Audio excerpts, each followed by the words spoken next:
Assalamualaikum warahmatullahi wabarakatuh.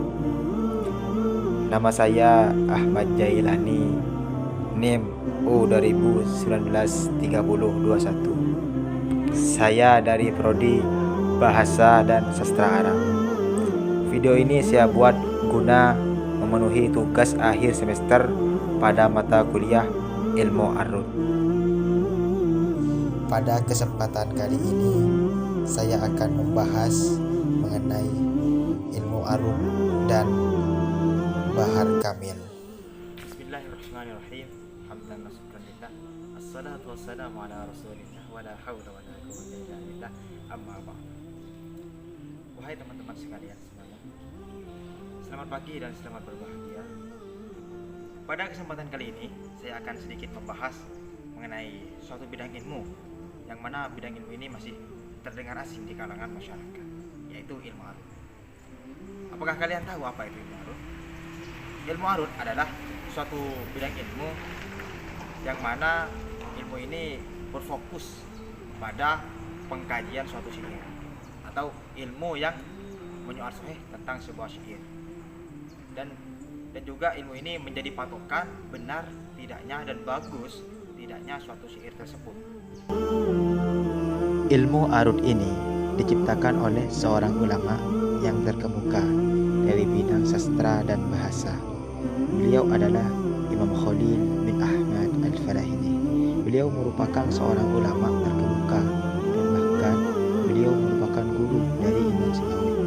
Seperti yang kita tahu bahwa Imam Sibawi ini juga merupakan guru yang sangat terkenal di bidang nahwu.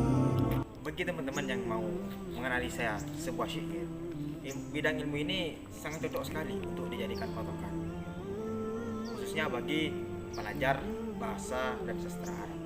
Seperti itu. Mengenai materi-materi yang ada pada ilmu arut, itu mencangkup tafilah, takdi, dan juga bahar. Nah, yang saya akan bahas pertama kali ini yaitu mengenai bahar. Apakah kalian tahu apa itu bahar? Bahar itu kalau ditinjau dari segi bahasa itu maknanya laut. Jadi ini ada latar belakangnya juga mengapa kok dinamakan bahar. Yang mana bahar ini kan sebagaimana kita ketahui bahwasanya maknanya adalah laut. Sejarah ilmu arut dan bahar. Imam Khalil ingin sekali memiliki suatu bidang ilmu yang sama sekali belum diberikan kepada siapapun, dan Allah pun mengabulkannya. Dan suatu ketika Imam Khalil ini berada di suatu tempat bernama Arut yang terletak di antara Mekah dan Taif. Dan tempat itu dekat dengan laut, dan kebetulan Imam Khalil berada di dekat laut, dan tiba-tiba beliau terinspirasi dari suara-suara ombak laut. Setelah itu beliau mendapati 15 patokan nada yang didapat dari hasil suara ombak tersebut. Dari 15 patokan nada yang ditemukan tersebut, lalu dinamailah dengan ilmu arut, karena ilmu tersebut ditemukan di tempat yang bernama Arut. Dan jenis dari setiap nada tersebut dinamakan bahar, karena terinspirasi dari suara bahar yang berarti lautan.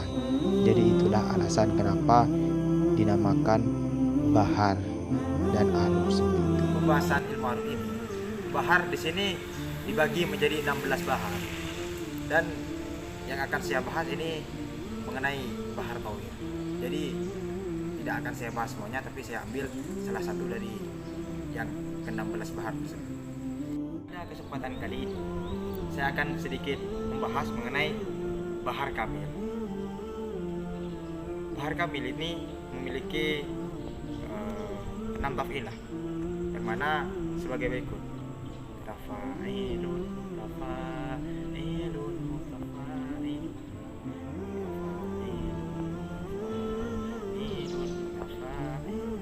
Jadi begitu nadanya, teman-teman.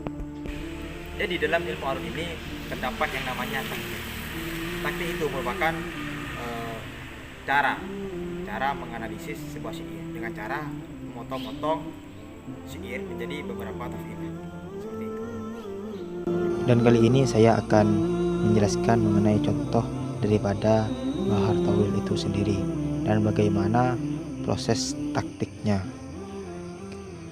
Contohnya adalah wa idza sahautu fama uqassiru annada wa kama alimti syama ili wa takarrumi mutafa'ilun mutafa'ilun mutafa'ilun mutafa'ilun mutafa'ilun mutafa'ilun. Jadi contoh yang saya baca barusan merupakan contoh daripada bahar tawil itu sendiri yang mengikuti taf'ilah mutafa'ilun sebanyak 6 kali. Dan yang dimaksud taktik itu sendiri adalah memotong-motong bait syair. Semisal pada contoh ini kan mengikuti bahar tawil. Jadi di sini dipotong-potong menjadi 6 bagian karena bahar tawil terdiri dari 6 taf'ilah. Contohnya seperti wa idza sohau. Di sini wa idza sohau mengikuti taf'ilah mutafa'ilun. Tufama ukos ini juga mengikuti taf'ilah mutafa'ilun. Dan sampai wa takarrumi ini mengikuti taf'ilah mutafa'ilun semuanya. Jadi bait syair ini dinamakan bahar tawil karena sesuai dengan taf'ilah-taf'ilah yang ada pada bahar tawil itu sendiri. Mungkin cukup itu saja penjelasan yang dapat saya utarakan. Apabila terdapat penjelasan yang kurang tepat ataupun salah, saya mohon maaf yang sebesar-besarnya. Wallahu muwaffiq ila aqwamit thoriq. Wassalamualaikum warahmatullahi wabarakatuh.